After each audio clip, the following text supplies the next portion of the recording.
이전 시간에 우리는 복음이 대인관계에 주는 영향에 대해서 살펴봤었습니다. 오늘은 더 나아가서 로마서 13장을 통해서 복음이 시민 생활에 미치는 영향에 대해서 살펴보겠습니다. 사도 바울이 가장 먼저 기독교인이 시민으로서 마땅히 보여야 하는 태도는 바로 위정자들에게 복종하라라고 하는 얘기입니다. 여기서 복종하다라는 단어는 히포타소라는 헬라어로서 히포 무엇 아래에 타소 두다라는 말인데, 우리가 우리 자신을 위정자들 아래에 두어야 하는 이유는 바로 하나님이 위정자들을 그 자리에 두셨기 때문이라고 합니다. 우리는 로마서를 보면서 하나님을 사랑하는 자, 곧 그의 뜻대로 부르심을 입은 자들에게는 모든 것이 합력하여 선을 이룬다라는 것을 살펴보았습니다. 이 세상에서 일어나는 모든 일들은 하나님의 허락 없이는 일어날 수 없고, 날아가는 참새 한 마리가 떨어지는 것조차도 하나님의 허락이 있어야지만 떨어집니다. 만약에 하나님이 진실로 우리를 사랑하셔서 이 세상에 보내신 것이다라고 한다면은 우리가 속해 있는 환경들도 다 하나님이 허락하신 것이며, 우리를 다스리는 위정자들도 다 하나님의 손으로 세우심을 받은 것입니다. 그러므로 우리는 하나님이 세우시고 보내신 자들을 대할 때에 그들에게 돌려져야 마땅한 복종과 존경을 돌려야 한다라고 말씀하고 있습니다. 그런데 이 본문을 제일 좋아한 사람들 중에 하나가 바로 나치들이었습니다. 안타깝게도 이제 히틀러가 꿈꾼 것은 일종의 변형된 기독교 제국이었습니다. 그러면서 로마서 13장의 이 말씀을 가지고서 히틀러는 자기 권위에 복종할 것을 요구했습니다. 그러나 오늘 본문은 히틀러가 말하는 것 같은 무조건적인 복종을 말하지는 않습니다. 4절에 보시면요, 위정자들은 하나님의 사역자가 되어 우리에게 선을 베푸는 자들이라고 되어 있습니다. 그러니까 위정자들은 하나님이 그들에게 맡기신 권세를 올바로 사용하여 우리에게 선이 되도록 행할 목적으로 세우심을 받았는데, 이 말은 반대로 아무리 위정자라고 할지라도 그들이 세움받은 목적에 반대하여서 우리로 하여금 믿음을 배반하며 살도록 강제한다고 하면은 그런 명령에 대해서는 우리가 순종할 필요가 없으며, 거기에 대하여 충분히 저항할 수 있는 근거들을 오늘 본문은 제공하고 있는 것입니다. 기독교는 어떻게 보면은 그 시작에서부터 선택적인 저항 정신을 가지고 있었는지도 모르겠습니다. 우리는 주일마다 사도신경을 외웁니다. 그런데 거기에서 우리는 예수님께서 본디오 빌라도에게 고난받으사라고 고백을 하죠. 이 말은 뭡니까? 본디오 빌라도의 부당한 공권력 사용을 통해서 예수님이 죽임당하셨다라는 것을 우리는 주일마다 지적하고 있습니다.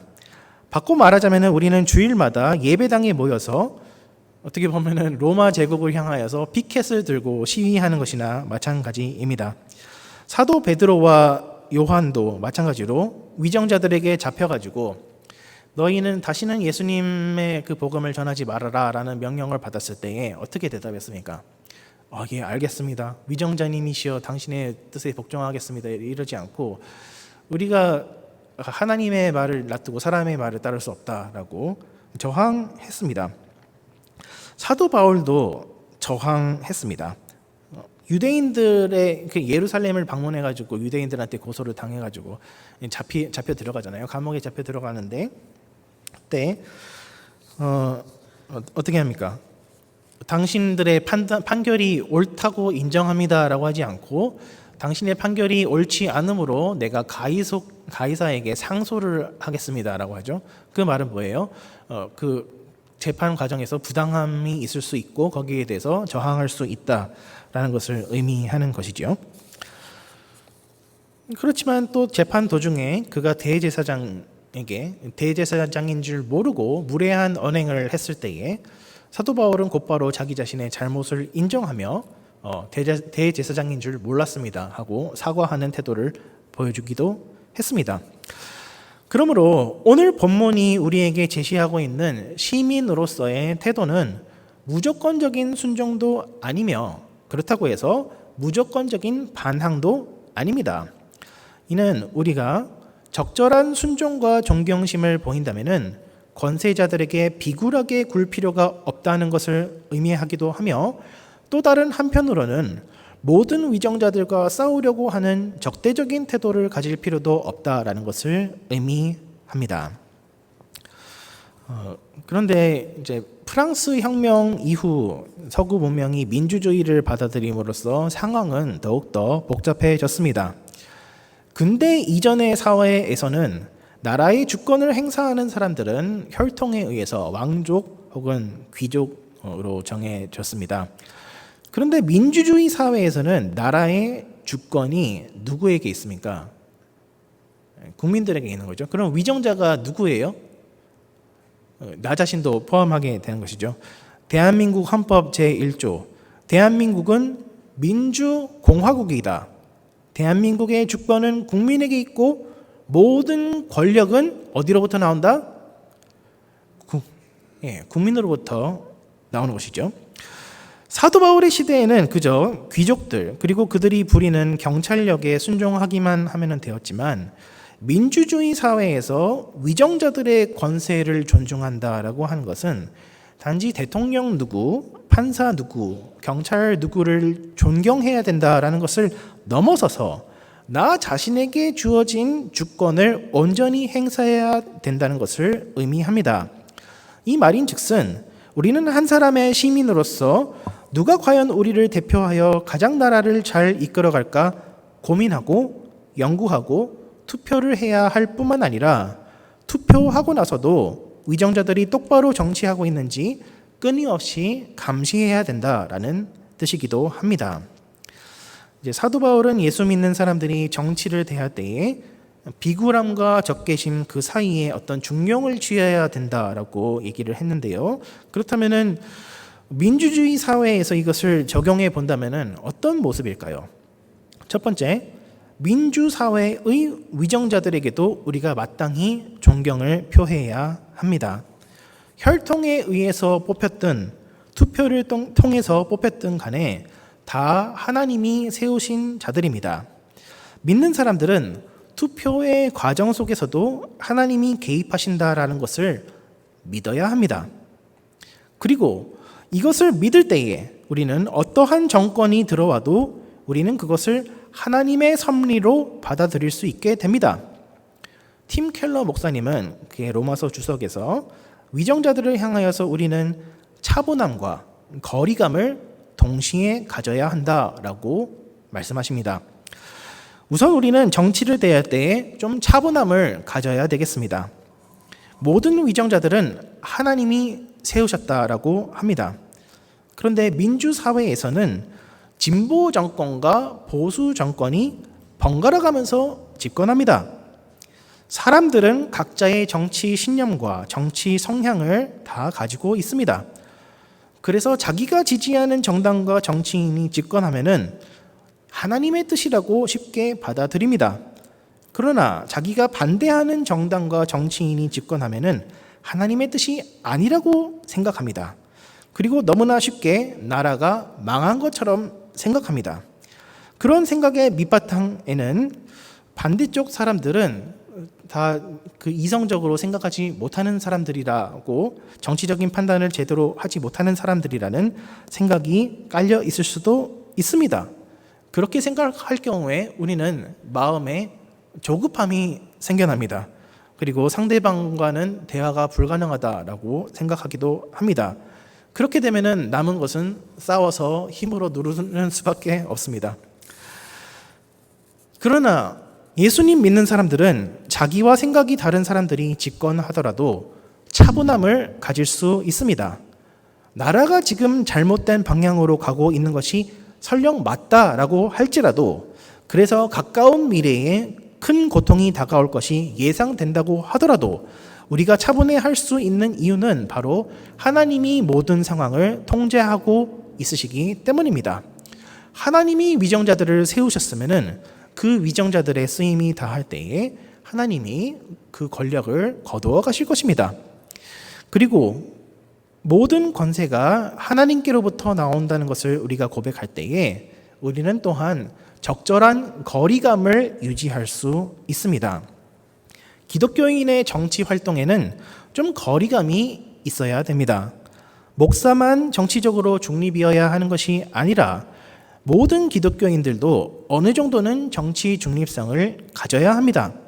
왜냐하면 어떤 정당도 어떠한 정치인도 우리를 위한 완벽한 메시아가 될 수 없기 때문입니다.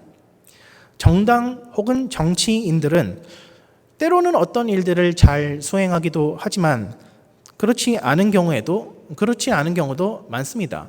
어떤 일은 잘하지만 또 다른 일들은 잘못 행하기도 합니다. 그래서 우리가 어떤 정당이나 정치인을 맹목적으로 신봉하게 되면요, 그 사람들이 잘할 때에는 문제가 되지 않겠지만 그 사람들이 잘못할 때에는 그 사람들을 지지한 우리도 똑같은 책임을 지게 됩니다. 더 나아가서 어떤 정치인이나 정당만이 하나님이 세우신 정치인이며 하나님이 세우신 정당이다 라고 이렇게 강하게까지 주장을 하게 되면요, 그들이 하나님의 뜻과 반대되는 행동을 할 때에 그 사람들만 죄 짓는 것이 아니라 나도 그 사람들의 죄에 동참하게 되는 꼴이 됩니다. 그러므로 우리는 정치를 대할 때에 이제 사안별로, 안건별로 이제 우리의 입장을 한번 생각을 해봐야 될 것입니다. 공약 혹은 아젠다를 중심으로 정치적인 판단을 내려야지 어떤 한 정당이나 정치인에게 내 모든 것을 다 바치는 것은 제가 생각하기에는 기독교적이지 않은 것 같습니다. 물론 우리가 투표를 할 때에는 정당과 정치인에게 투표를 해야 됩니다. 그 점이 굉장히 슬픈 일입니다. 그렇지만 이처럼 아젠다를 중심으로 놓을 때 우리는 반대편 진영에 있는 사람들과도 충분히 대화를 할 수 있게 됩니다. 이러한 평정심과 거리감의 반대편에 서 있는 것은 정치적인 무관심입니다. 우리는 모두 어쩔 수 없이 민주주의 사회를 살아가는 사람들입니다. 왕정 시대에는 임금님이 어련히 알아서 잘 하시겠지라고 생각하면은 끝이지만 민주주의 시대에는 대통령이나 나나 모두 똑같은 권력을 공유하는 사람들입니다. 정치는 다 더럽기 때문에 나는 신경 안 써야지라고 해서 해결될 일이 아닙니다. 정치적 무관심에는 반드시 대가가 따라옵니다. 민주사회에서는 하나님이 나에게도 권세를 주셨기 때문에 어쩔 수 없이 우리가 할 일이 더 많아지고 비록 피곤하지만 정치에 관심을 가져야 합니다. 우리는 정치 세력들이 기독교적인 방향으로 가고 있는지 아닌지 끊임없이 감시해야 합니다. 그리고 기독교 정치라고 하는 것은 단지 낙태와 동성애 문제에만 한정되지는 않습니다. 우리는 낙태와 동성애를 지지하는 사람들과 함께 할 수는 없지만 낙태와 동성애를 반대하는 정치 세력이라고 해서 우리가 무조건 신봉할 수도 없습니다. 만약에 그러한 사람들을 무조건적으로 신봉하게 된다면은 결과적으로는 그들이 잘못을 할 때에 그들을 두둔하게 되는 것이기 때문에 반기독교적인 세력이 득세하도록 도와주게 될 위험도 있음을 우리는 알아야 할 것입니다. 참 어렵습니다. 그러나 어쨌든 우리가 할 수 있는 일은 그저 기도하면서 합법적인 방식으로 우리의 기독교적인 목소리를 내는 것입니다. 근데 시민 생활이라고 해서 정치 참여만 있는 것이 아니겠죠. 우리는 하나의 시민으로서 정치 참여의 주체로서의 역할도 하지만 다스림을 받으면서 법의 구속을 받으면서 살아가는 객체의 역할도 해야 합니다. 다시 말해 하나님께서 우리를 시민으로 부르셨다면은 시민으로서 다해야 할 도리는 바로 국가의 법을 지키면서 살아가는 것입니다. 사도 바울은 우리가 시민으로서 법을 지켜야 하는 이유 중 첫 번째가 벌을 받지 않기 위함이다라고 말씀합니다. 4절입니다. 그러나 네가 악을 행하거든 두려워하라. 그가 공연히 칼을 가지지 아니하였으니 곧 하나님의 사역자가 되어 악을 행하는 자에게 진노하심을 따라 보응하는 자니라 라고 되어 있습니다. 사도 바울은 이제까지 로마서에서 복음 안에서는 모든 죄가 용서되었으며 우리는 더 이상 무서워서가 아니라 감사하기 때문에 순종해야 된다라고 말씀해 왔습니다. 그런데 갑자기 오늘 본문에서는 두려워하라 라고 명령하고 있습니다. 만약에 너가 악을 행하고 있다면 두려워하라. 그런데 이 두려워하는 대상이요 하나님이 아니라 위정자라는 사실을 주목하시기 바랍니다. 하나님 안에서는 우리의 과거, 현재, 미래 모든 죄가 다 용서받았습니다. 그리스도의 보혈은 우리의 죄의 총합보다 더욱더 가치가 큽니다. 그렇지만 우리가 은혜를 남용하는 것을 막기 위해서 하나님은 위정자들을, 경찰들을 두셨다라고 하고 있는 것입니다. 이 말은 예수님을 믿는 사람은 물론 모든 죄가 다 용서되기는 하지만 우리의 삶의 모습은 최소한 평균적인 일반 시민 정도는 되어야 한다라는 말입니다. 교회의 도덕적인 수준이 세상의 도덕 수준보다 높아야 된다라는 말입니다. 그리고 슬프게도 이 기준을 만족하지 못하는 교회들도 많이 있습니다. 이미 사도 바울은 고린도 전서에서 음행한 자들을 향해서 이러한 일은 세상 사람들도 안 하는 일이라고 지적한 바가 있습니다. 죄에 빠진 교회, 죄에 빠진 성도를 회개하게 하기 위해서 하나님은 때때로 공권력을 사용하셔서 주님께로 돌아오게 하시기도 합니다.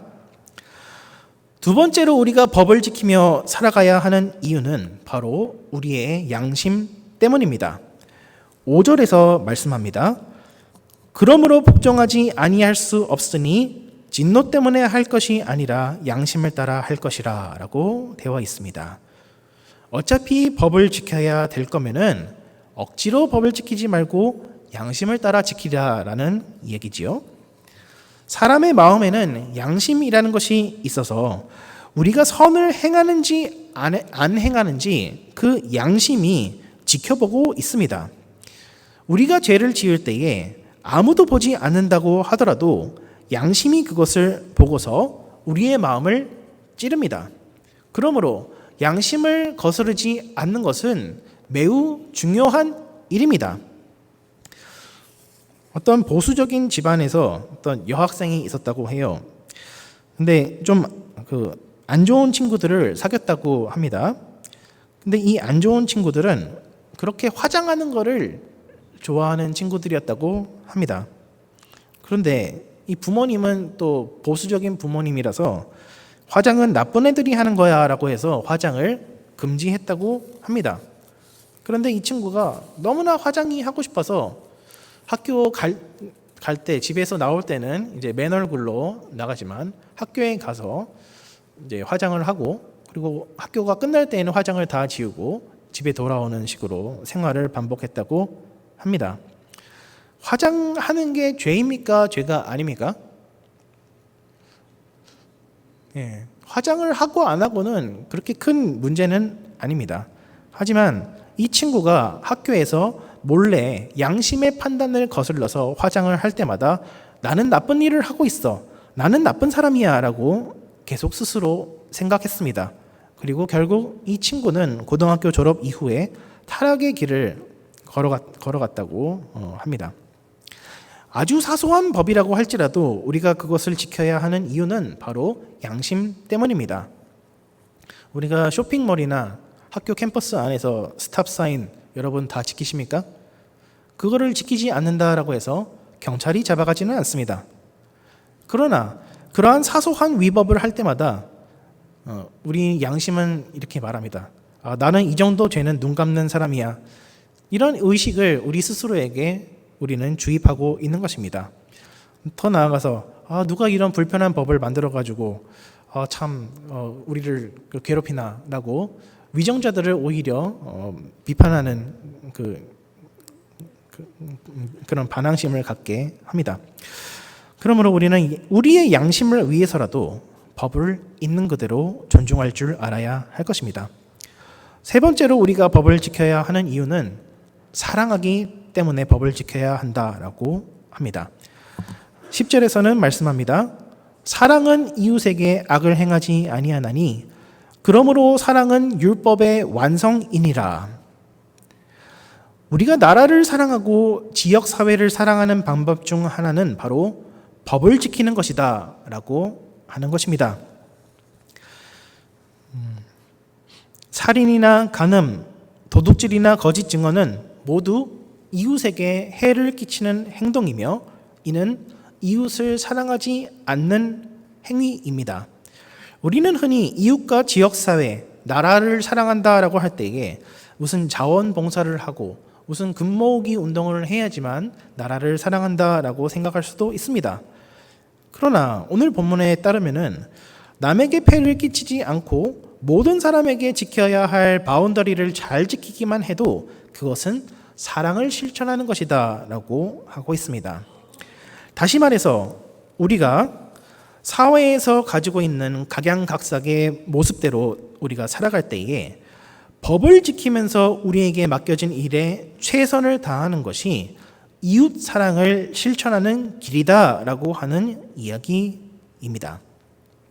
요식업에 종사하는 사람들은 음식을 위생적이고 맛있게 만들 때에, 서빙하는 분들은 정성을 다해서 손님의 필요를 세심하게 파악하고 봉사할 때에, 또 세탁업이라든지 뷰티 서플라이라든지 회사를 다니든지 우리가 주어진 일에 최선을 다하고 그 과정을 도덕적이고 윤리적이고 합법적으로 하는 것이 바로 이웃 사랑을 실천하는 일이다라고 하는 이야기입니다.